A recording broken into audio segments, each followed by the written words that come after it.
Who's singing that song? Not me.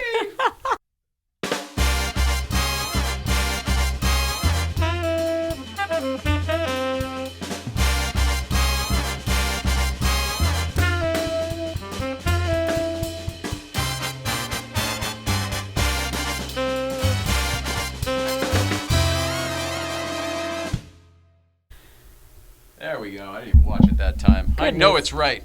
Goodness today. Third time's a charm. Hi, Mrs. Ryan.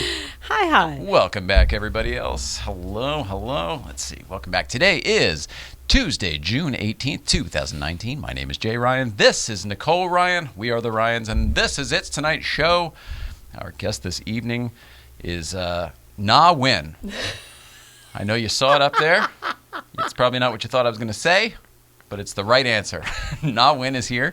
This is somebody from Mrs. Ryan's Past Lives Pavilion. It's going to be kind of exciting to get her in here because you guys have a lot in common, not just in what you used to do, but I think you both have gone through health things. You're both on the other side and putting things back together and making things in your life better because of it. I'm very, very excited, and I thank you for booking her. Thanks. Seriously. Mean it. You're welcome. I'm excited too. I don't have too much stuff. We've got some. We've got to go behind the orange curtain, and we've got to check in with the East Coast feed, and that's all I have today. We've got a beautiful Ray Schaefer backstage pass, but we're going to play that tomorrow. Okay. Tomorrow's show. So for today, I just have these two. Which one would you like first, Mrs. Ryan? East Coast feed, please. East Coast feed coming up. Let us check in with Danbury Chive, Steve Kaz, and the East Coast feed. Roll it out. Good morning, Mr. and Mrs. Ryan. Just want to send you some quick love on the East Coast feed coming to you live from, well, look at this. Who's here? There she is in all her glory. Demon is back. Yeah, man. After the wheels were stolen and the rocker panel was damaged because they put it on a milk crate, because why not? But she's back. But look, is there new things? Oh, there are new things. Oh, man, look at that. It's the Porsche Club. I know it's a Civic. Don't break my balls, okay? Whatever. It's all I can afford. There we go. Bam, there it is. All the boys are right there. Everybody. They're all there. Love it. Love you guys. Good for him. You do not have to have a Porsche to have a 111 sticker on there. Not in any way, shape, or form. Yeah. It's all about how you live your life and everything. So, mindset. Love that guy. Congratulations on getting your Dukes of Hazzard Honda back. Fantastic. It's the same color. I love seeing all the stickers on there from the other guys. I think it's great. I can speak for everybody when I say we will take the support no matter the mark of vehicle. Agreed. Yeah. And he loves driving that car. So those stickers are going to get a lot of play. He's been leasing cars as long as I've known him, and he bought that one after the lease was up. That's how much he liked that one. Whatever. I've driven it. I've been in it. He drives it like he loves it. Yeah, he sure does. And now it's time to check in with Paul Kennel and the Auto Kramers. Take a peek behind the orange curtain. Roll it out. Morning, Mr. and Mrs. Ryan. This is Paul Kramer reporting from Pismo Beach behind the orange curtain. And as you can see, we are on the TARGA, California, and we have parked a bunch of cars on the beach. So there's a peanut gallery in the back. Look at those guys. What a bunch of jackasses. Now they're on the video. It's the peanut gallery. So we got to drive on the beach and park all of our cars. And it's low tide, so hopefully we don't get washed away. There's some more cars going by.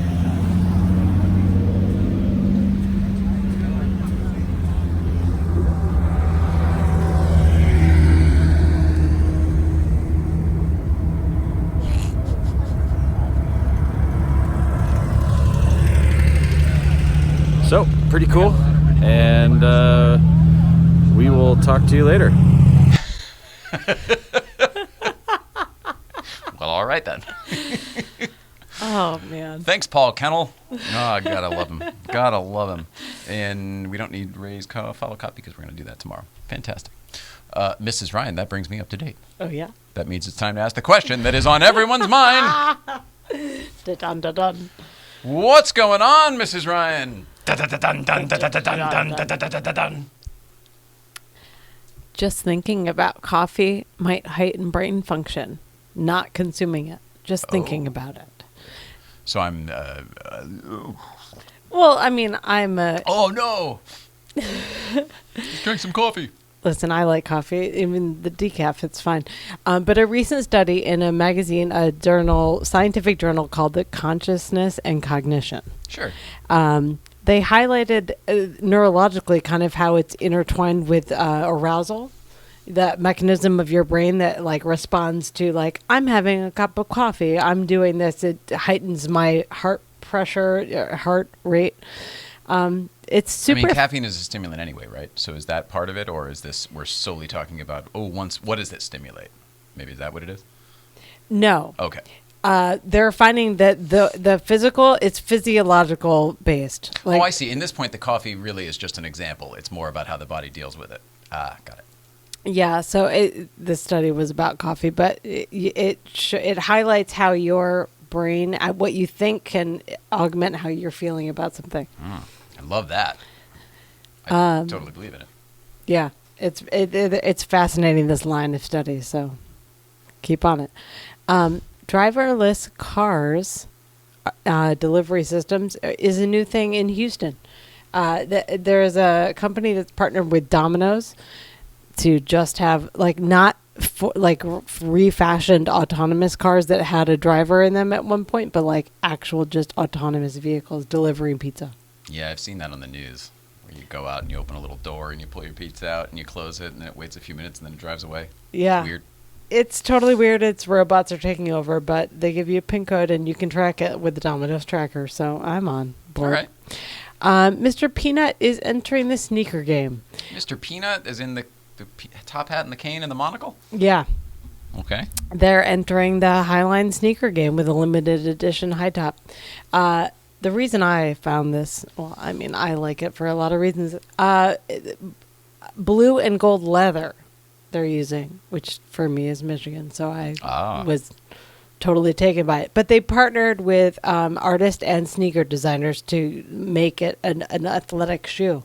So it's got the guy with the monocle on the tongue, and you never know. They might be collectors. They're expensive and fancy looking, so who knows? Lastly, though, dogs' eyes have evolved to create the muscle that makes puppy dog eyes. They think out of being domesticated, that's the difference between dogs and wolves, is that muscle that lets them move their face and make sad faces that mimic humans. So, wow. Puppy dog eyes come from a real place. And that's been What's Going On.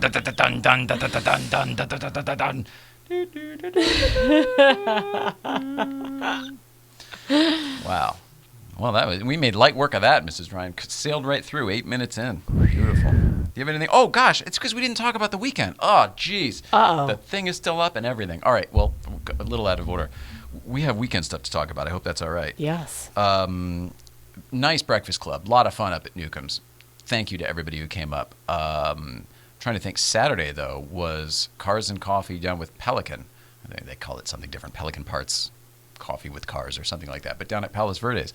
Nice turnout. Great cars. Great people. It was great to see Nicholas Hunsker there, of course, and his car on display. But after that, we did a marathon jaunt from Palos Verdes, which is down on the point, down almost Long Beach, and then making our way up the coast all the way through Santa Monica, Palisades, Malibu, up into Calabasas, etc. But because we spent the day with a very important family friend of mine and now Mrs. Ryan's, but for lack of a better term, because of our audience, I'm going to say the DeLorean family. That, of course, is not true. It's Catherine Seymour, who is John DeLorean's daughter, and then also Christina Ferrara, who was John DeLorean's wife a long, long time ago, and the kids and whatever. It was wonderful for us to get to see family and spend so much time with everybody. We love you. Thank you so much for that. But more importantly, my mind was blown when the Vanity Fair article came out today. Yeah. About framing John DeLorean and Christina's feelings on it, and she spoke publicly for the first time about it. it's all wonderful stuff. It's a very interesting story that a lot of people out there only know one side of. They know the side that was in the New York Post at the time, and John DeLorean arrested for blah, blah, blah. And it was like page 6. It was front page when that happened, and it was like page 6 or more when he was, when he got off. Oh, right. So it's really neat. There's a new movie called Framing John DeLorean. It's on. It's available. It's in some theaters, I believe, but it's available on demand on Amazon, on YouTube, and not YouTube, iTunes, all the places. Please go watch it. Alec Baldwin plays John DeLorean. It's not a bullshit movie. Christina's played by the girl from Homeland and from V, Marina Baccarin or whatever. Yeah. It's a real movie. It's a documentary, and I just highly recommend car people go see it because I think you're going to get to know a lot more about the story you didn't know previously. And for whatever reason, my affiliation with the family, I feel the need to correct it wherever I can. I always did when I used to have one of those cars and so on and so forth. So anyway, Catherine, Christina, Alex, everybody, Tony, Ari, we love you all. We just love you all. Thank you so much for a wonderful Saturday spent up in Westlake. We had a blast, and it meant the world to us. And I have been as verbose as possible when it came to this, but I really wanted to mention it because I just love you guys so much. So it was so great to see them. I've really only met the family like that, I think once before, and there's pieces I haven't met as well. And man, everyone is just so loving. Yeah, it was just a weird time. It was all at once. Catherine was in town, which is why we saw them, and the movie came out, and the article came out today. Anyway, it's good stuff. So go watch the movie, read the article, and change your opinion, hopefully. Mrs. Ryan, that's it. Sorry for all of that. Now, can we please take a break? Take a quick break. Get our guest in here. Yeah. Win. It's that simple. I'll get over it at some point, but I was dreading. There's a lot of letters. I thought I was going to have to learn this one, and it's amazingly simple. So, Win's going to be in here when we get back. More to come right after this.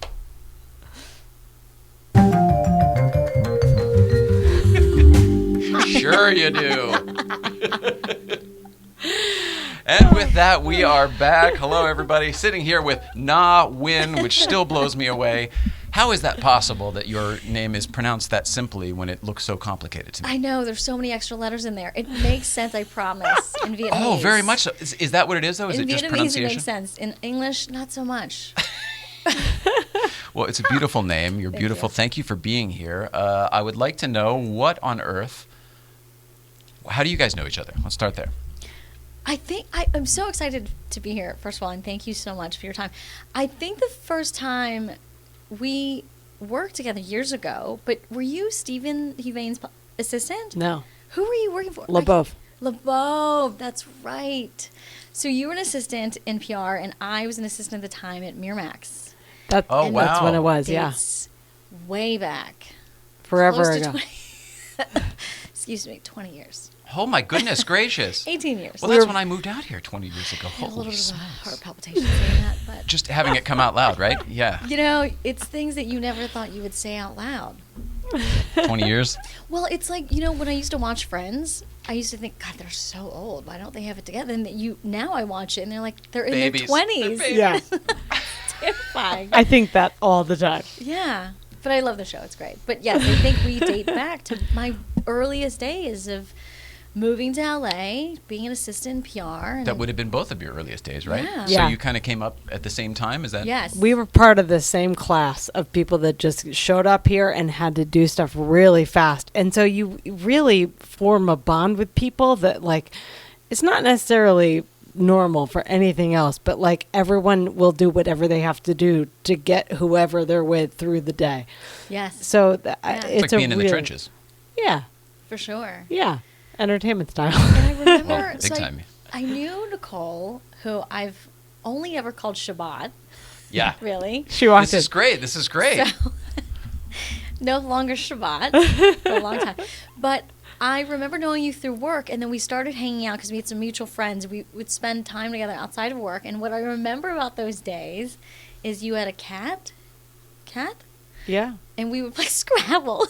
This is how boring I am. Play Scrabble with But the cat? I loved it. Yes, or just the fact that you would play Scrabble in general? Together. What's But wrong I with that? I loved it. love Scrabble. I love it too, but I felt like such a nerd. But then I realized, because Nicole was so cool, I was like, she's one of the cool, Is that true? up-and-coming publicists here. And when I realized, Word I on was the like, street. oh, she also likes playing Scrabble. Like, maybe that could be cool too. And I loved Cool it. to be uncool. But yes, what I remember about our early days was playing Scrabble, her cat, and living at the Four Seasons when we were doing our PR work. I would like to know what you remember specifically about her cat. That I don't remember. I just remember the cat. Is the cat around still? Yeah. I know, it's been, really? Oh, that's amazing. They're It's in the love. cat from the opening of this thing. Oh I my don't have a gosh. camera on her right now, Meow, but that's meow. yeah, meow meow. It was used to be Ella, was the name that. Okay, because Mom I had don't given remember her. it being It was Ella. meow meow. Okay. Yeah, Oh my gosh. but the cat was miserable, hated life, Really? absolutely miserable. It was not a happy home that we were all in. I traveled a ton. So Yeah. she was not a happy girl for sure, but now they're in love. So now they're happy. Oh, Well, that's what she's a happened. sweet Yeah, cat. yeah. At some point, she started trusting me, and then the imprint happened, and now Yeah. it's. I mean, it's You're in it's love. crazy. It's crazy how much that cat loves me. It's crazy, and vice versa. I know. Anyway, it's crazy that you remember the cat. She's 18 plus, by the way. 18 and change, yeah. Yeah. I just So got that her tells you. when I That's started at amazing. BWR. It was like get a new job that's going to take all your time and a cat. Oh, who's I 3 love weeks that old. She's still around. Yeah. So that's Beautiful. what you remember, hanging out playing Scrabble with the cat. But then professionally speaking, like what time is this in the world? I know the year, but like what projects were you guys working on at the time that'll help At us the get a time- timestamp? So when I was at the interesting thing, though, I'm just going to backtrack a little bit. Sure. I was studying. Both of my parents are doctors. I was born in Vietnam, Saigon. We escaped. We were on a boat for 42 days. Landed in the States in Portland, and I always say we were saved by love because Oh. the family that was our sponsor was Mike and Joanne Love. So the Love family literally, You literally were saved by love. us in Oregon. And then I How grew old up in were you at Texas. that point when you? I was a year old, so I don't remember You don't any remember. of Vietnam, but I hear stories, obviously, growing up. From But my do you remember any of the parents. trauma from the boat or anything like that? I don't, but my memories are 42 just. days is a long time, and 42 I don't days is a long imagine it time. was some super yacht where it was very comfy. No, we were jammed in. I imagine. And I remember stories. My memories are just stories from my parents and my aunts and uncles who were also and cousins who were there on the boat. And I remember them telling me as a year-old baby, when it would dock, they'd take me on the beach and use me as a baby to go beg for food and like things like that. And they kind of stick with you. And that has always helped me keep perspective in life. And knowing that whatever I had to go through in my own life, I would never be a 27-year-old that would have to escape from a country with a 1-year-old baby begging for food. So, Wow. so I digressed a little bit. But growing up, they're both I feel that's doctors. important to your story. I'm glad you slipped it in. But they're both doctors, and so I thought that I would be a pediatrician. I'd always loved kids. Was studying biology in school. Grew up in Texas. Went to UT Austin. Also a little bit of time at University of Houston as well. But I thought that I was along that path. And then one summer before I was supposed to start thinking about taking the MCAT and 7 more years of medical school, I thought, I kind of want to do something fun for the summer and just relax. And I'd always loved movies, but I never thought of it as a profession. It was more of like, I'm just going to have a fun summer. Yeah. So I got as many internships as I could. Texas Film Commission, the Austin Chronicle, South by Southwest, and Austin Film Festival. I just kind of jammed it in and volunteered Wow. for the summer, the fall, and then I ended But up... everything entertainment, music, movies, TV, the whole thing there. Just kind of like, I don't know anything about this stuff. I want to learn about it. And that was So all why not? there was in Austin also. It was a very creative, artistic town. So there was a lot of Still opportunity is, right? there. Still is, Yeah. growing much so. And I ended up getting offered jobs at Austin Film Festival and South by Southwest. So I thought, okay, After your internships, after the internships. you got And I- multiple offers. and Not I- a bad position. Well, I knew that the interesting thing was I did well in school, and I enjoyed school. I enjoyed learning, but I knew by just looking at the other kids in my classes who just knew they wanted to be doctors and knew they had a passion for it. And I thought, do I want to do this because I love kids or because my parents are doctors, their friends are doctors, there's friends that It's are not the kids right that are doctors? reasons. I don't know, right? Yeah. And so I thought, I'm going to just take this leap of faith. And then I ended up leaving school, quitting school, and just Leaving school, took the quitting job. school. Do you see that? Everyone's seen that? Just making Well, sure. Leaving school, quitting school. I know. I devastated my parents. Oh, sure. It took them a long time. I mean, they 42 days on a boat. Yeah. I can hear it now. Sure. Yeah, still. But I worked at the festivals for a couple of years, and then when I wanted to move to LA, I kept in touch with some of the filmmakers, writers, etc., and made a list of people who I Oh, sure. You're reached making out a to. contact. You're building a Rolodex the whole time you're there. Yeah, for sure. Dated reference. I mean, of course. And so I reached out to a few of them to get advice, meetings, to see if they'd be willing to send my resume out. And a couple of them were Austin-based filmmakers, Robert Rodriguez and his producer who co-founded Troublemaker Studios, which was Elizabeth Avion. And so they were kind enough to sit with me and said, She's got all that water money, right? Well, Just yeah. So they said, what do you want to do? And I said, I want to work at Miramax or DreamWorks, which were in their heyday at the time. Oh, that's why you chose them. That's why I chose them. And Robert... What year is this about?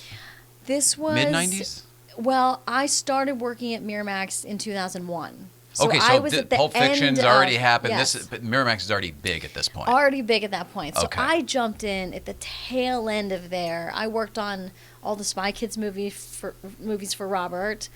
Sin City, Once Upon a Time in Mexico, Chicago, He did the Amelie. Spy Kids movies? He did the Did franchise, he yeah. He produced or directed or both? Both. No kidding. I don't know if I ever realized Wrote, that. produced, directed, edited, music, I didn't That know he makes did all of Antonio it. All of Banderas, it. I think, is the common denominator there. That's Yeah. interesting. all of it. So I learned from him and his producer Elizabeth Avion. They were just this tiny little studio in Austin at a time they were doing huge Wow. films. And so I learned from them. And so Not bad. That was what Miramax had going on at the time when I worked there, was great Academy movies, but again, like the tail end of it. So I spent 2 years there. Well, you're bringing up Miramax. I would have to ask, did you have any dealings with Mr. Harvey Weinstein? I didn't. So I was on the Dimension side. So I obviously worked on the Academy side. I But it's would different see hallways Bob and Harvey, different but floors. I was on the Dimension side, Sure. so most of my work was with Bob Weinstein. So Bob yeah. Weinstein.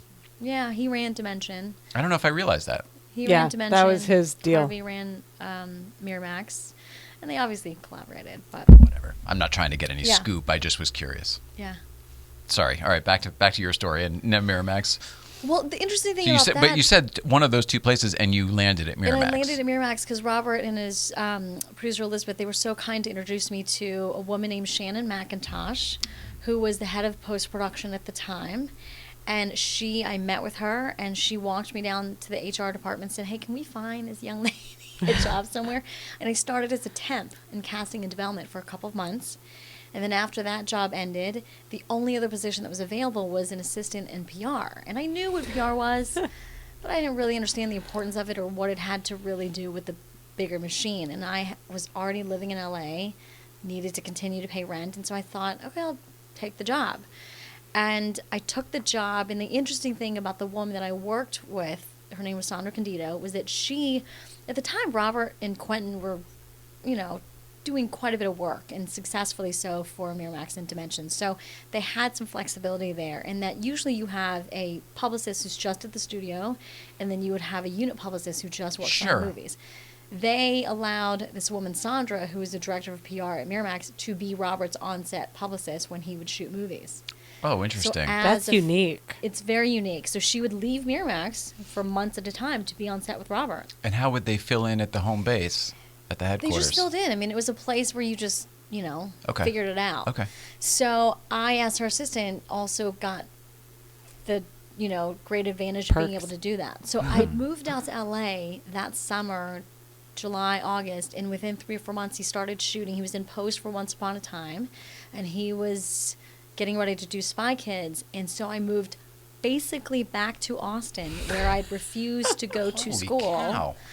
And decided to take a job at which I was making, I think, $237 a week, and confusing my parents even more. And being like, I Oh, don't yeah. understand. You wanted to move to LA, and now you're back home. You could have done this here before.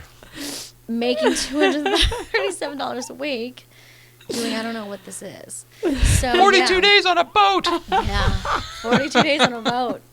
So I did that for 2 years, and then I I left Miramax because I wanted to be in LA full time. I wanted to experience living in LA. But did you live with your parents at the same time? I mean, how do you live on $237 a week? So here's where everything's going to can't. come. You can't, but here's where everything sort of will explain how it comes full circle. When I was working at Austin Film Festival, there was the film director said, hey, there's a producer, I'm showing this movie, there's a producer named Brunson Green, he's really great, you should maybe put him on a panel. Okay. So she introduces me to this wonderful producer, and he convinces me, as he does as a wonderful producer, to not only put him on a panel, but do a whole case study on his movie. Ah. And I was like, okay, I don't know how I got bamboozled into doing this, but I loved him so much.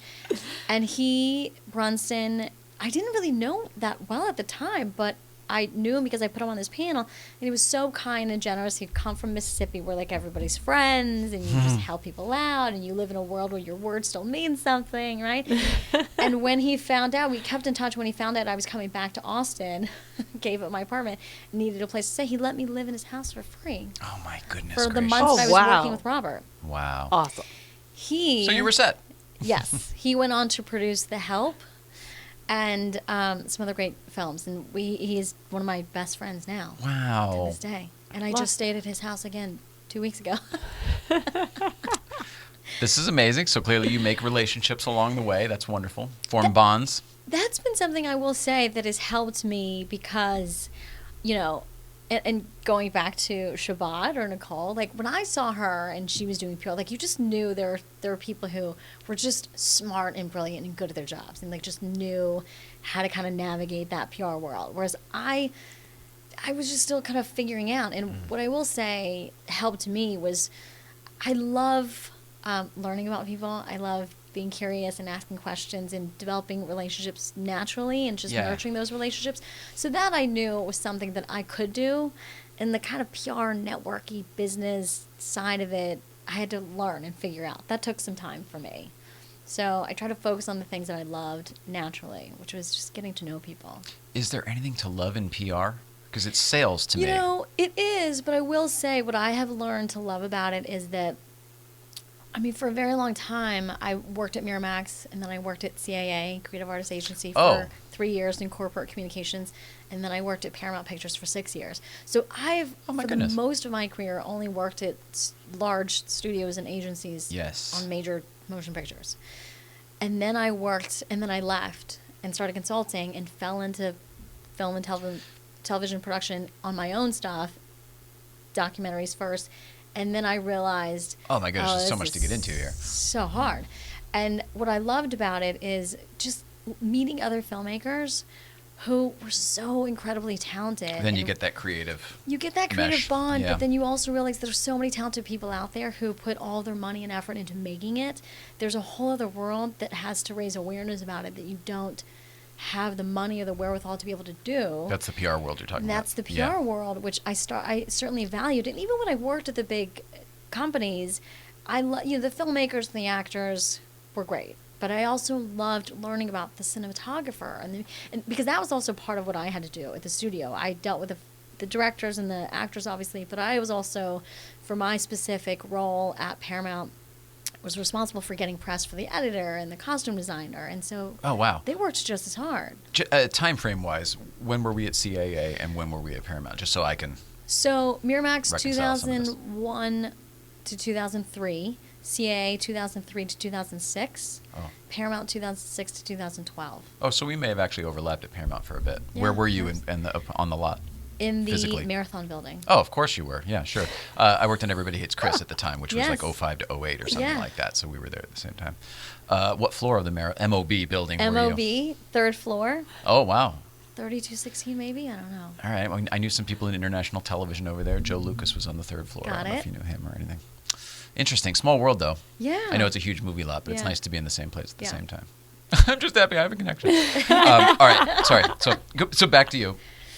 That helped me with the timeline, but I interrupted your story for that. Oh, what was it? Now I've lost. Oh gosh, goodness.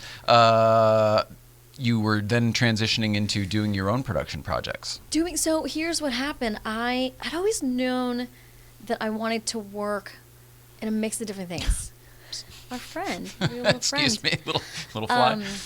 But I love sports. I love philanthropy. I love championing, mentoring, like girls. I'd taken on the internship program. So there are a lot of different interests that I had. Why do you like sports? Oh, because I grew up in Texas. Oh gosh, so it's just in your okay, it's in the programming. It's That's the Friday night land of Friday Night Lights, right? I mean, is there a better coach? I don't know anything about sports. I don't know anything about sports.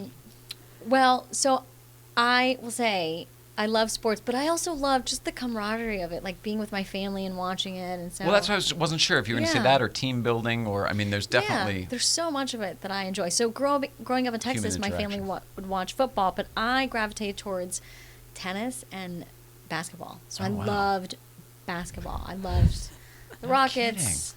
But now I'm a Warriors fan. Were you ever Lakers? Since we wanted to move to Los Angeles, I have to and say, they used to win way back when. No, because that then was the time at which I was a Rockets fan. Oh, I see. Sure.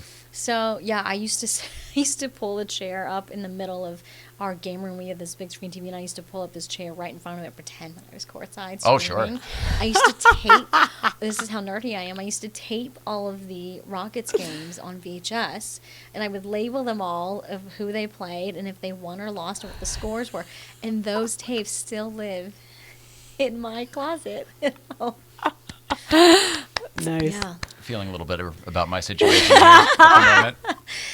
Yeah. But Good. I love sports, and so while I was at Paramount, I wanted to figure out a way, like, I knew that I was going to use publicity and marketing as building blocks to get all of that together in some way, shape, or form. So what I also did at Paramount while I was doing publicity for the movies was I would freelance. I would take vacation days and go to New York, and through a friend of mine who I met first at Miramax and then reconnected with at Paramount, who was also a fellow publicist. She grew up loving tennis, and when she was living in New York, she would also freelance for CBS Sports at the U.S. Open, and she couldn't do it one year. My friend Frida Orange, she couldn't do it one year. Frida? And so, yeah. Hi, Frida. So I first subbed for her 1 year, and then she did another year, and then I sort of just took over. But what I basically did was I would take vacation days, and I would work for CBS Sports at the U.S. Open every year. And I would cover, and I would essentially help one of the broadcasters, Mary Jo Fernandez, prep for her interviews. So that's where I would use my PR stuff, and these are the questions you should ask, think about this way. So you're literally putting your prepping. pepper on it. Yeah. It's great. So I did that for 6 years, and so when I left Paramount, I knew that I wanted to do a mix of things. I didn't want to just do marketing and publicity, but there were only a couple places that I wanted to work. And because of the experience that I had at Paramount, one of which was primarily working with J.J. Abrams and all of his projects. I used to work with J.J. Did you? I used to work with him on Felicity before he was huge. Oh my God, Jay.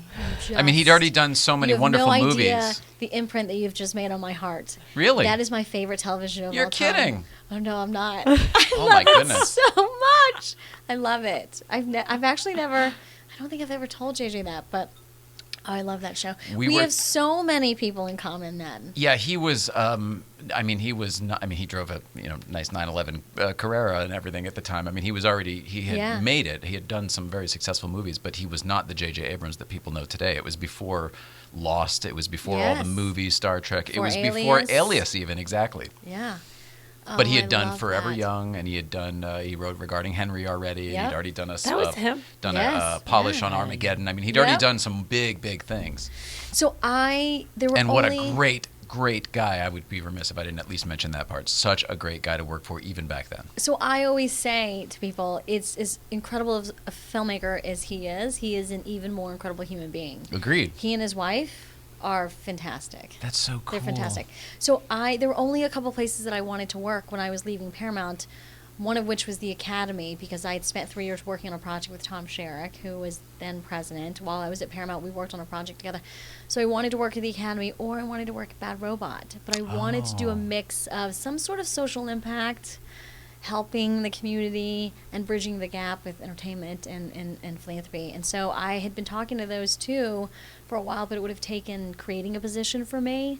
that wasn't already existing. So we'd been talking for a while, and it what wasn't were the they right working timing. on at the time? Is this in the middle of Lost, or is this It was after? It was after Lost. So Okay. what I worked on with JJ was I started off. He just finished directing Mission Impossible. Oh, so I on didn't the- work on that. On the lot. On the You remember lot. that at the time? We were Yes. there, right across from our stage. So I actually started working with him. I did. It was MI3, I think, at yes, the time. it was yeah. MI3. So I did Morning Glory. The news one with Yes. Harrison Ford. Harrison Ford, Diane Keaton, Yeah. Rachel McAdams, McAdams, yeah. I did Morning Glory with him. I did Super 8. I did Cloverfield. Super 8's a great movie. Super 8, I still stand by as a great movie. It's a fantastic movie. I love it. If And you then like the Star Stranger Trek Things, movies. please go rent what'd you just say? I did all Super the- 8. Super 8. yeah. Super 8. I want to say plus 8. C.B. Spielberg was an executive producer. It So brings you good. back to that nostalgia of Those the 80s Goonies and movies those that we 80s all grew movies up that we- with, yeah, yes. Yeah. Need to watch it again. One of my favorites. And then I did all the Star Trek movies with him. So I did quite a bit with him. Also and at Paramount. My goodness also him. gracious. Yeah. Wow. So we were at the same place at a lot of the. Sean Geraci was his assistant at the time. Do you I don't remember him? remember Sean. Who was his The only reason I first- know him was he was from Felicity. He was a PA on Felicity Ah. back in the day. And when I saw him and they were doing Star Trek at Paramount, I was like, "Are you serious?" He's like, "Yeah, man." So I came on when it was Dave Baranoff, who now Okay. runs his new media division. And then after Dave, it was Michelle Rejwan, who is now a producer on the latest Star Wars. Not bad. Not bad. Not That's bad. a good credit. Not bad. Wow. But yeah. So do Small you world. know, I guess, Adam and Eddie? I don't know any of these people. I So was a they production started off- assistant, and this is 1999, 2000, something like that, when I first moved to LA. What I love about him and his wife and just the company in general is that there are a lot of writers, showrunners, producers. I mean, they just work with the same people over and over. It's such Yeah. a great family there. All of our directors were like the people that ended up going on to produce Lost. They were directors from Felicity. I'm Yeah. thinking specifically of Oh, the guy that's who Jack Bender. Yes. Specifically, he was a director on Yes. Felicity. Tiffany Rockamore, was she still in the picture? don't then know at that Tiffany. Point? Okay, she used to be in his camp a long, long time ago. I Yeah. was just curious. I don't know. They're great. So I totally got you guys off track. However, It's fun. Now I it's will your say, time. when I was leaving Paramount, I was trying to figure out where I was going to be. It wasn't the right timing for those two, so I thought, you know what, I'd gotten offered jobs at other places, and I didn't feel like they were the right place or time. So I thought, you know, I'm going to just take another leap of faith. I'm going to travel for a little bit. So I traveled for a month, and then I came back, and I knew I was going to do the U.S. Open again. Did you ever see Mrs. Ryan at the U.S. Open any of your times there? You know, she used to No. go. I think so. She used to I rep. don't think so. Can we say? Yeah. No, She used to rep Serena Williams. No. You don't remember this. Uh-oh. I do remember. Oh, yes. I do remember because I'd been working at the U.S. Open, and it was the year that she got upset about the foot fault. Oh, Oh, that the was my fighting, yeah. first year there. Yes. Oh, man. She had gotten upset about the foot fault, and it screaming in our headphones. They were trying to get us, and we were This Mary is when Jo she and pulled the I. McEnroe, right? Is that what we're talking about It here? was a Yeah. tough moment. Yeah, okay. It was a tough moment, but they were trying to get us to like interview her. I'm like, this is never going to happen right in the moment. So after that happened, they took us all to the referee's office. There was a very small group there was only probably like 6 or 8 of us in there, talking to her about it. And you're with CBS News at And this I'm point. with CBS Sports. Oh, sports. I'm sorry. I turn around, and lo and behold, is my friend Nicole Shabbat. I'm like, what are you doing here? And she's like, I work with Serena. And I'm Yeah. like, this is crazy. Playing cleanup. It We was- won't be talking. But I hadn't seen her in years. So I do remember seeing you at the US so Open. funny. Wow. So funny.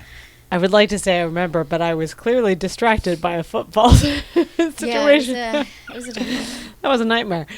But I'm glad I got a warm spot of you being there. yeah. That's nice. So I spent the first year after I left Paramount really doing tennis jobs. So I worked at the US Open again, and I used to just spend the 10 days there. But when I knew I had a little more time, I reached out to the Open and some other marketing folks that were involved with it and said, hey, look, I know that I usually just do the event itself, but I have a little more extra time this summer. So if you need help with events leading I'm up not to using it, let sick me days know. this year. I'm not using sick days this year. So let me know. And then I ended up helping a marketing firm called AYS, At Your Service Sports. They ran a couple of events leading up to it, and I helped them launch some social media campaigns, helping out doing publicity, and they came to me afterwards and they said, look, we know that you did this stuff, but we didn't know how much you did, so we loved the work that you did. I know you're looking for a full-time job, but will you consult with us in the meantime? And I said, well, yes, I do. Consulting is a lovely thing. But Yeah. I also knew that they did an event in Australia called Taste of Tennis Australia. So their event was having tennis players cook with high-end chefs, world-renowned chefs, and doing it as a fundraiser. So I said, I would like to do Australia. And so they said, yeah, sure, cool. So I got to do that for 2 years. So my first, foray into consulting was just doing tennis events. And then a friend of mine named Sarah Hirsch-Bordeaux, who I worked with at Paramount, who was from Austin, had moved back to Austin. She and I had shared a love for mentoring young girls and college students. And she was approached by the United Nations Foundation to direct and produce a TED Talk in Austin for TED Women. And so she reached out to me and she said, hey, I'm going to do this event to champion young girls and women. I know that you love that as well. Right up your alley, yeah. Will you run the PR campaign? And I said, absolutely, I'm in. I'm totally in. So then I proceeded to hound her for the next 6 months, trying to figure out when we were doing this. And then we did the very Making it from an idea to something real, right? Yeah. I mean, I wanted to make sure this was going to Yeah. happen. Yeah. So we launched the first TED Women event in Austin, and this was, I think it was the winter of 2013, and had a wonderful array of speakers, and one of which was a young girl named Lizzie Velasquez. And when Lizzie was born, at the time, she was the only one of 3 people in the world who had this rare syndrome that didn't allow her to gain or maintain any fat on her body. So she was very we know somebody small. who did a documentary with her. So I see. Yes. Maybe we know 2 people. So what ended up happening was we did a TED Talk. Her talk went viral. For anybody who might not know, she was very cruelly labeled the ugliest person on the ugliest internet or woman in the world or world. something. Yeah, Yes. very, very cruelly so. As a teenager in school, she was just looking on YouTube for some music and came across this thing on the screen that said "World's Ugliest Woman." Clicked on it, and it was a picture of herself from a medical show. Awful. Over 4 million views, Absolutely awful. tens of thousands of comments, and she read every single one. Yep. But the wonderful person that she is, she decided, look, I'm either going to be sad, depressed, and upset, Yeah, I can't change this. or I'm going to speak up and talk about what it feels like to be bullied and what we can do to change this. Yes. And so she started Googling how to be a public speaker, and we found her and had her do a TED Talk for us. The talk went viral, and Sarah, the director of the TED Talk, said, I think her story deserves more than the 13 minutes we were able to give her. So I think I want to do a film about her journey from being a bullying victim to bullying activist. And so Sarah Hirsch-Bordeaux and then Alexis Jones, who was our executive producer from the TED Talk, and myself, and another wonderful woman named Jessica Chow, ended up being this core team that put the movie together, the documentary. It's incredible. That is incredible. Yeah. It's a wonderful story that's just got so much angst and heartache and just so much ew in it. And it's so triumphant because of the spirit that this girl has. Yes. And that you guys got that out in the film. We had no idea what you're doing. I mean, Sarah and I come from a world of marketing and publicity, but we thought, this deserves to be told, and we embarked on a Kickstarter campaign. Yeah. And then I did the PR for it, and I learned going through Kickstarter. I mean, it was terrifying.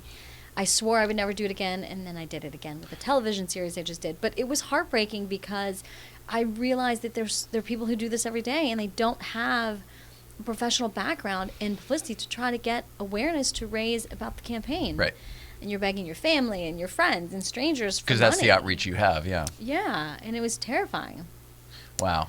Well, one thing I noticed with you, at least from the stories you've just told us, or your story, the way you've laid it out, you seem to definitely, it's not so much about just getting the paycheck or staying safe. You definitely seem to go where your passions lie and where you have interests and where you feel that you can make a difference. To me, that speaks much more about you than just, the opportunities that have opened the doors along the way for you. You know what I mean?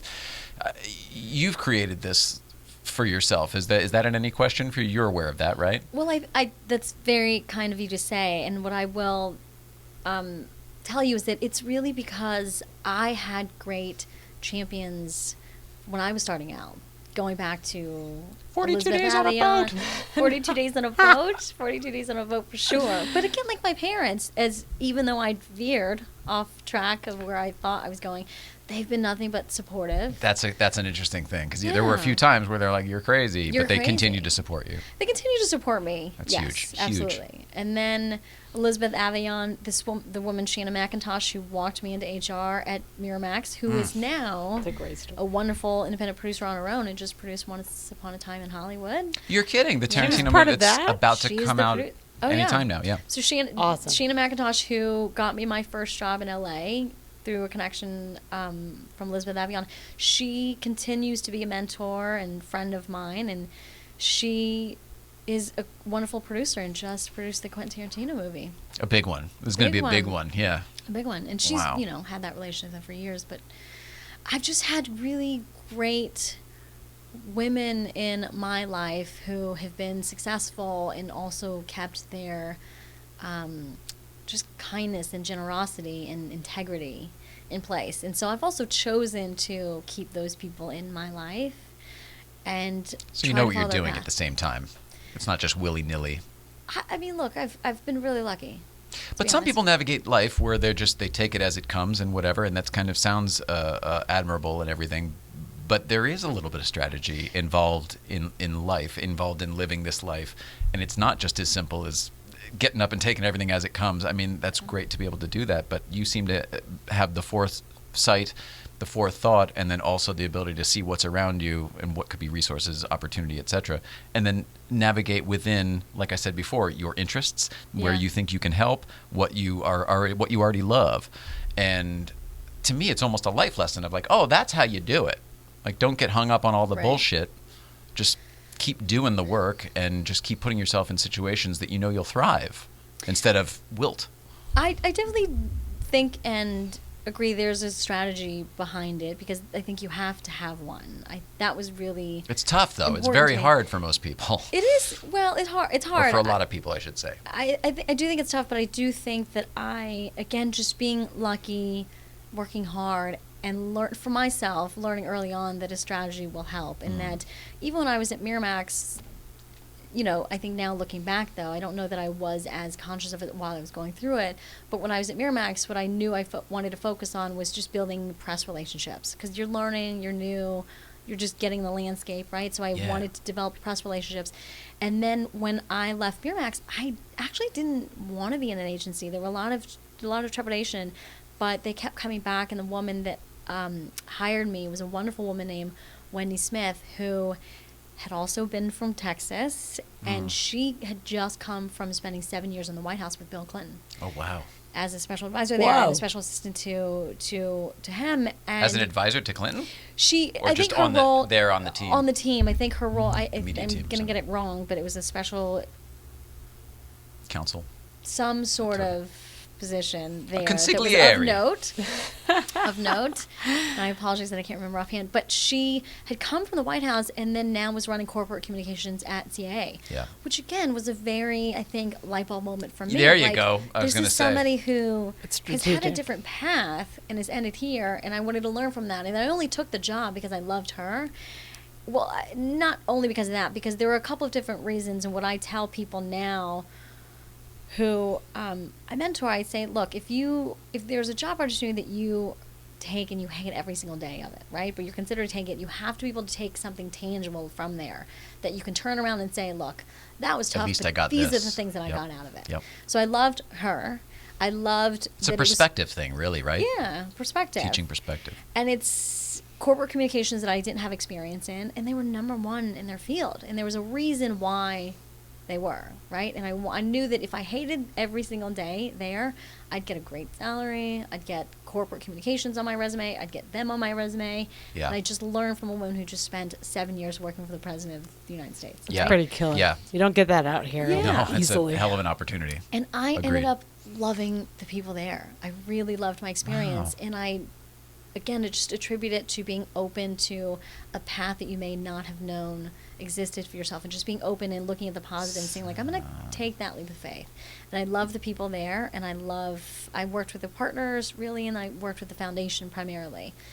And, the woman who ran the foundation at the time was a woman named Michelle Kidd Lee, who was the chief innovative officer there. She's the first female partner there. And she still, after I left CAA and I was at Miramax, when I went to Paramount, she was still, again, another lifeline for me. Every 2 years I check in with Michelle and be like, am I doing this right? Wow. What am I doing with my life? What do I do? So great mentors. I feel like are we close enough to current with your professional stuff? So, yes. I mean, after doing the documentary, that was the first foray, and then one thing led to another. It was just a mix of things. I mean, I kind of call myself a strategist now in the sense that I was a longtime publicist who fell into producing independent so strategist is what you fancy it's yourself. Exactly well, then that works out well. Yeah, it works out well. So I still do a little bit of PR, and I still, I'm growing more into the producing realm of things, but now I just kind of take a mix.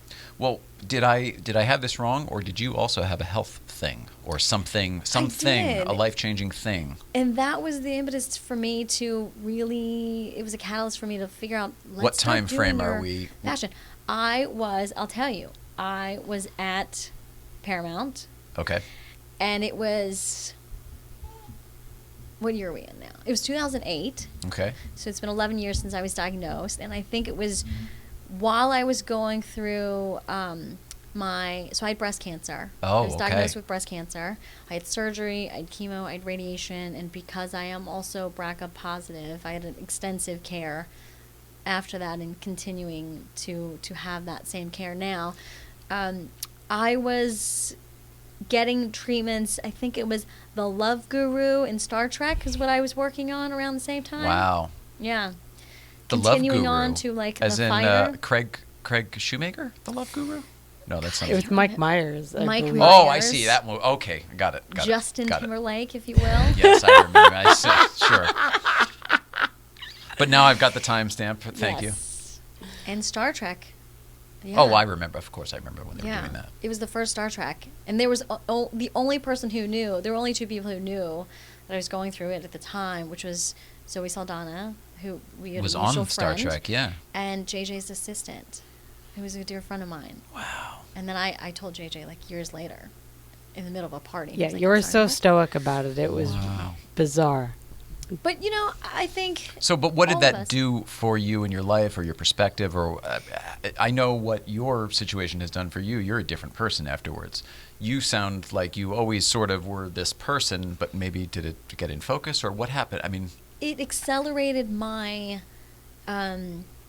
drive to do only the things that I love and only with the people that I trust. Time becomes much more precious. It is the most valuable thing you can give anybody to this day. I mean, I've just learned that. And I remember, in terms of just like practical things, what I learned from that is I wasn't going to feel bad about taking vacation days anymore and enjoy it. Because we so often in the business, you take vacation days, but you're still on your phone, you're still doing work. I didn't want to feel bad about that anymore. Just, Even actual vacation. I mean, even when going on vacation, you're looking at your phone and answering emails. We always did. But it just accelerated everything that I wanted to do and just all the passions that I had and trying to figure out how to put the puzzle pieces together.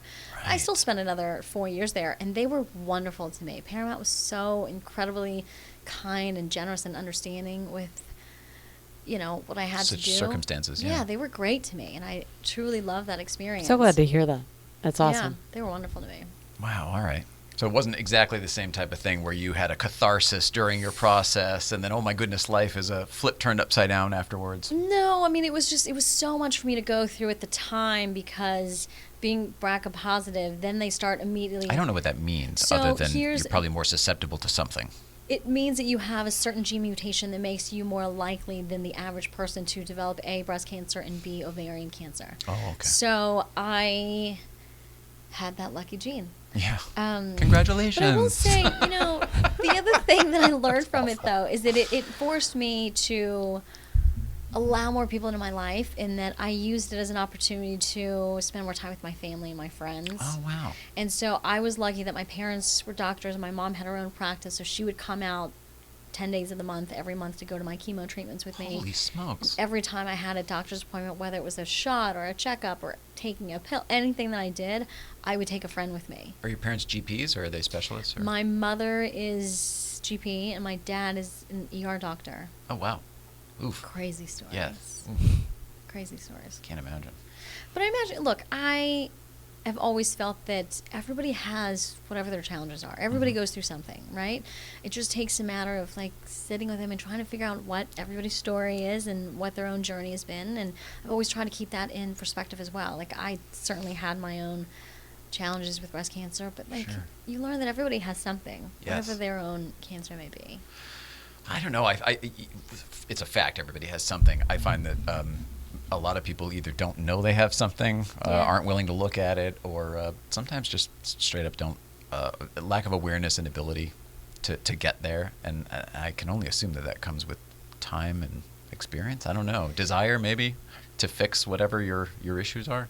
Yeah, I mean, I think everybody has their own... I know you're not a therapist, but just your opinions. I just think that everybody has their own tolerance levels. I've always felt that in relationships, right? Like when you're talking about relationships, and sometimes you're trying to tell your friend, they gotta get out of that bad relationship. But everybody has to find their own peace and find their own time, and you can't really push people. And I had great friends who also understood that when I was going through things. They were the best friends were the ones who would just listen and be there for you and not get mad at you because you weren't doing what you wanted them to do or you thought that they should be doing, because everybody's different.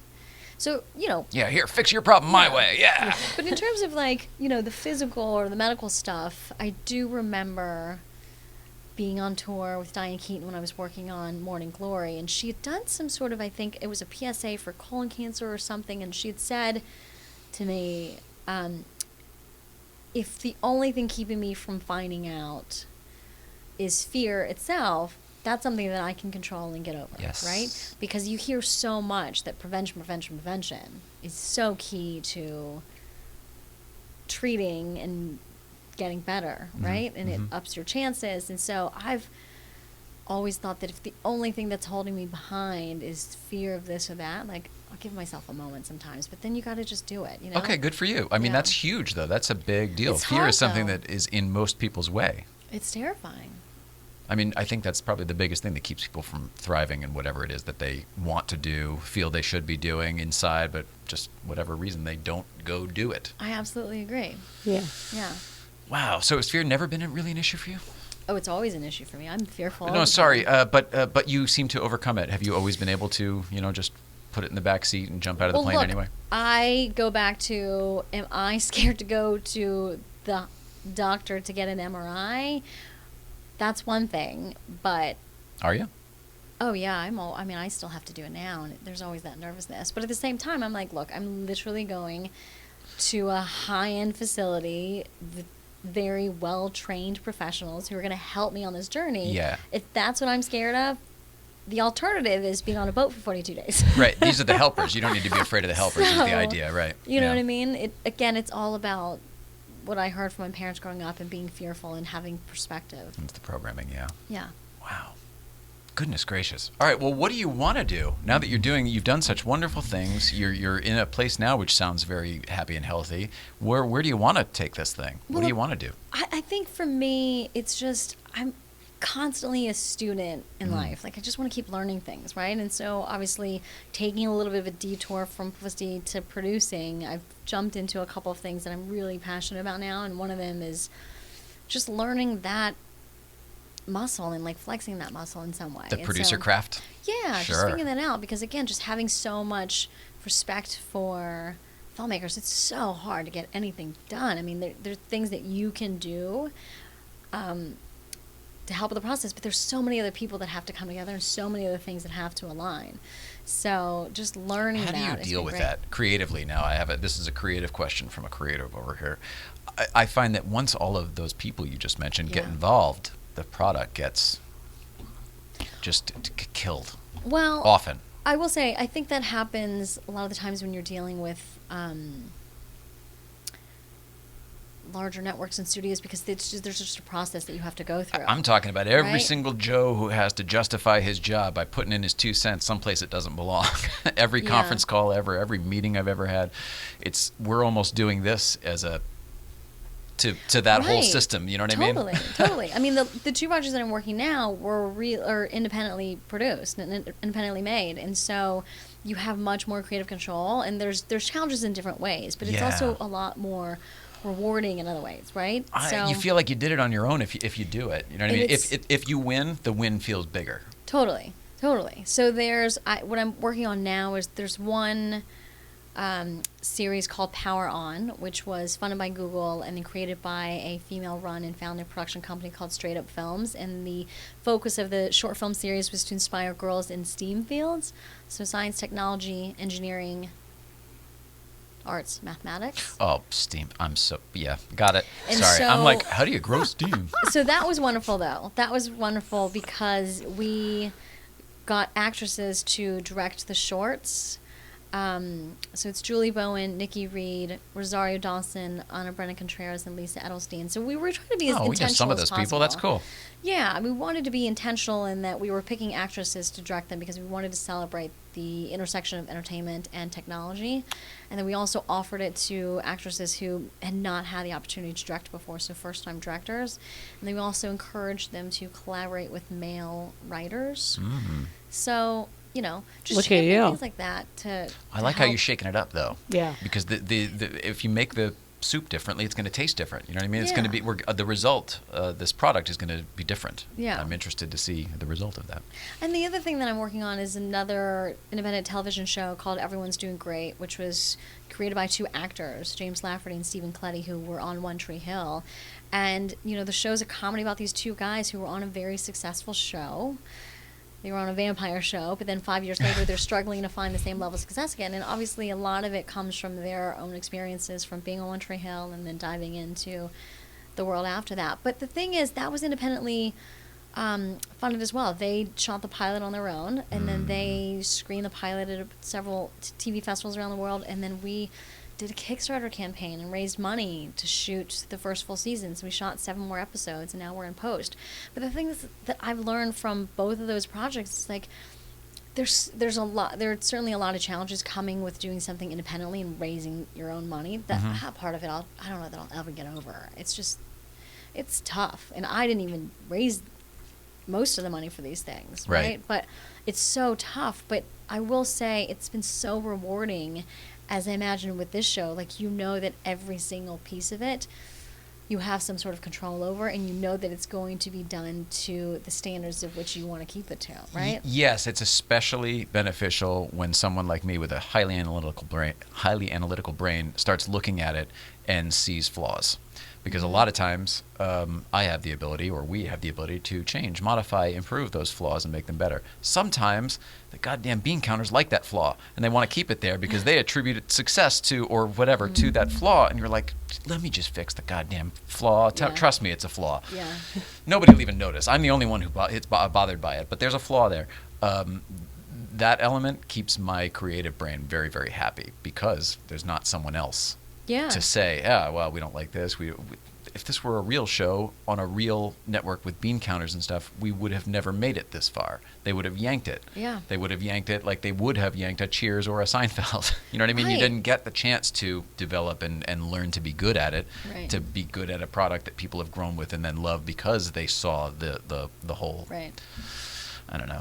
I feel like you know exactly what I'm saying. I mean, it's tough because you want, I understand the corporate nature of it. I understand the process that they have to go through and the channels that, Yeah, I didn't mean you have to go through. But at the same time, it's like you have to really trust the creators of it, right? Because that's what's going to make That's it. what Now it you're comes down talking. to. And Now that's you're what talking. you knew inherently always when I worked with you is like, and I think I did too, but like, what's going to work? What's going to be good? What's necessary? And like you were always good at cutting through the fat on that. So it sounds like you're doing that in just different ways now. I'm so proud of whatever you're doing. Like the stuff you mentioned, I've seen little pieces of. It's so good. And that documentary with that girl, Sarah, I talked to Sarah right around that time. I know her from Hot Tub Time Machine. She was at MGM then. Yes, So that's right. it's all connected what you guys are doing. It's so cool. Yeah. Do you know Tamar Teffield? One of my dearest friends. She's the person I know who has the picture with Lizzie. So Yes. that was the person I knew She was was involved also in one of the some way. producers on it as well, yeah. So that's why. We worked there you go. together for all my years at Paramount, and then she obviously was part of the show. I never knew her until Mrs. Ryan, but once I met her, Yeah. I'm a huge fan of her as a human being. I think she's just an outrageously She's good person. great. Yeah, the travels and the animals, everything she does is just so right on good to me. Yeah. She's So, one of the good ones. lot of for love. Sure. Yeah. What do you guys think has been some of the most rewarding parts of doing the show? Creatively? I'd like Mrs. Ryan to answer that because I have some thoughts. I love how it's let us go back near the business. It's everything you talked about is like there's always things that come with the good things that I miss and I love, and this has allowed us, for every reason he said, to do it our way and bring different unique messages that I didn't have an opportunity to share with clients I worked with, of like, do good things and be a good person and do like good products kind of speak farther than like, I made a big movie. Like, no one cares. So that's what I love, is that we get to go in that way. It's different than a lot I used to work on.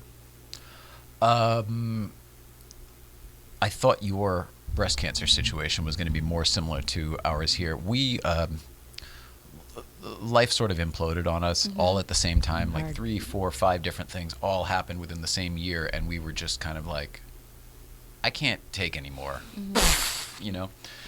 And so we sort of almost hibernated for like almost a year, really, of kind of what you said. And you're like, oh, I'm going to travel for a month and get my head. It took us more like a year to be willing to flush the old life and be willing to build a new one. And I'm most grateful for the progress we've made on that task, that this show and doing this show together has helped us. There are so many different facets that people at home don't know about. What it's like to live the life that we both live now. People still associate us with our old life because that's how they knew us and that's the things they saw us doing or the energy they saw us have. Our life is so much different now that as much as we show you, it's radically different, the parts you don't see. My wife can't walk anymore. You know what I mean? Like, that's a thing. She used to have heels as tall as this pencil and dance around with clients, and not a big deal. Wine in one hand, 2 cell phones in the other. I mean, again. So I think, here it is. I think this show has given us a chance to get very honest with not only ourselves, but the real world around us, to say, hey, listen, here's who we are. This is who we really are. I don't care what you used to think. I don't care what you think now. This is who we really are. And we're a work in progress, and we're just trying to figure it out. That's the truth of it, just like everybody else. But I don't think either one of us were able to say that before. This was part of our, it's almost like therapy. This was our therapy that we needed to go through instead of, 2 years of double sessions with a person. We do 3 or 4 a week here with other people. I feel that this is such a great form of it, though, right? Yeah. I love the long form conversations because it takes a while to kind of like dig in. You can't, agreed. Yeah. My favorite shows in the old days were the ones where it was usually an hour with the guest. I mean, for the most part, like, so I liked the Tom Snyders of the day, probably way before you. I watched Tom Snyder. Did you? Sure. Oh yeah. Dick Cavett before that. It was more about what they were going to get into. It wasn't just put a big name in the seat because they're going to look at it for 5 minutes. It's like, no, let's see where we go here. Let maybe find out something new. And I think Howard Stern's really doing a good job of it these days on his show compared to what the show used to be. He's like the guy doing that stuff now. He's a great interviewer. Fantastic interviewer. I agree. Yeah. He's a great interviewer. But he's such an inquisitive person, and he's got so much experience and perspective his own self that I find he's able to kind of almost play around with people. I'm like, yeah, but you're probably this and you're probably that. And he seems like he knows you already. So then he gets people to more and more. I love that, though. I mean, I think that this is a really special show that you guys have created, and I love that you guys are doing it together. That's very kind of you. Thanks, Noah. That's great. How do you feel about your appearance? I feel good. I mean, I feel it like I'm just catching up with my friend Nicole, and then. But you're telling me your story too at the same time. Yeah, I don't mind. I mean, look, I just think that if I can be helpful in any way and like share my experience, then I'm happy to do that. But your personality is hitting me more than your experiences. Your experiences are nice. We all have experiences, but what you've done with them and the way you've aligned them to me says more about the person sitting in the chair than the resume. Does that make sense? Yes, and I appreciate that. That's all stuff you've done, and that's what I'm impressed with and fascinated with. Well, I hope the sincerity and my enthusiasm in being here is conveyed. Yeah. The interesting thing that I was Nicole and I were talking about before I came to the seat was this article that I was telling you that my dad had sent me a few years ago, which was how different people approach jobs and what they want out of jobs in their 20s, 30s, and 40s. And it makes me think about how we approach life as well, which is in your 20s, you're constantly wanting to be like, I want to be in every meeting. I need that title. I want to be involved. I want the information. I want the information. Yeah. And then you get to your 30s. You're collecting at that point. Yeah, but then you get to your 30s and you're like, I just want my lunch hour. I don't want to be in any meeting. Stop bothering me. Stop bothering me. Don't care. My feet hurt. Right? And My then back hurts now. Right. And then you get to your 40s and you're just like delegating. You just want to be, you know what I mean? You want to get to a point where you're able to just go home at 5, be with your family and your kids, your loved ones, your friends, whatever. The important stuff. Yeah. And it's interesting, and what I was telling her is that it's interesting to think that as people we change. I'm a different person at 18, 28, 38, I'm 43 now. And to think that I'm going to have the same professional interests and goals while I'm changing as a person is just unrealistic. Crazy, right? Yeah. It's crazy. So that's why I enjoy bouncing around, figuring out what to do, and just learning and being okay with that. I don't remember who the cartoonist was, but I've seen it before, and I saw it again yesterday or today. It's a cartoon, like a Gary Larson type cartoon of a caterpillar and a butterfly sitting at a table having a conversation, and the caterpillar says, "You've changed," and the butterfly says, "We're supposed to." Oh, I love that. And it was like of such a perspective I love shift. that so much. Isn't it? Yes. We're supposed to change. Oh, that's beautiful. I thought so too. It seemed like you would be the person to receive it. I love that so much. I hope you've enjoyed your experience here. I know you guys are going to catch up off the air, but is there anything else specifically you want to talk about today? I mean, look, unless you have other questions. Well, no, I hope that you guys stay friends after this and whatever. You know what I mean? Like, I'm not worried about that. I've so enjoyed seeing you again and reconnecting. Same. It's been a long time. Thank you for all the nice things you said about our little program here. Really appreciate it. We're trying to make it something now, finally. I will say, Jay, don't call it a little program. It's fantastic. Thank you. It's a wonderful, I mean, I wish people could, everybody could experience this. It's been really wonderful. One by one, we're going to get to everybody. That's right. One by one, everybody will be in here. Totally. She's Na's already booked someone on the show. Like, Yeah. Oh, is that true? Yeah. This is true. Oh, that's amazing. Yeah, I love it. we're getting there, piece by piece. Well, thank you so much for being here. Thank you you are for a delight having me. as a human being. Your story is neat and everything, but it's really the person who's sitting here, like I was saying before, that speaks more to me. Do you know what I mean by that? Yes, I do. Okay, and you've got a I'm great really energy. Thankful. Thank you so much for having me. Awesome. Mrs. Ryan. Yes. Oh, hang on. Are you on the social media? Do people follow you? Are you on I any of that am on stuff? the social media. I've been thinking about changing it though, but it's Little Nah. Little Nah. Little Nah at like Instagram and all the At stuff? Little Nah.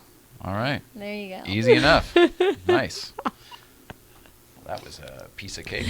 Is that for everything? I only know that's your Instagram God, one. It's everything. And I let Jessica or my friends convince me like 15 years ago it was funny. Now, as a person who's trying to be professional, to take it seriously, That's amazing. that's a PR disaster that I should learn from. You should know. I honestly have been thinking about changing it, but But if you have not today. ideas. All right, Mrs. Ryan, thank you so much for being here now.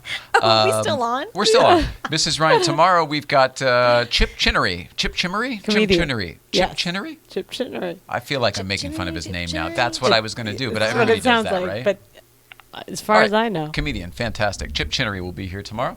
Mrs. Ryan, I love you very much. Nah, we love you very much. I Thank love you for you being guys. here. Thank you. We love everybody at home. Please love one another, and we will be back tomorrow with Chip Chinnery. Come down the whole thing. See you later. Oh my gosh. Thank you so much.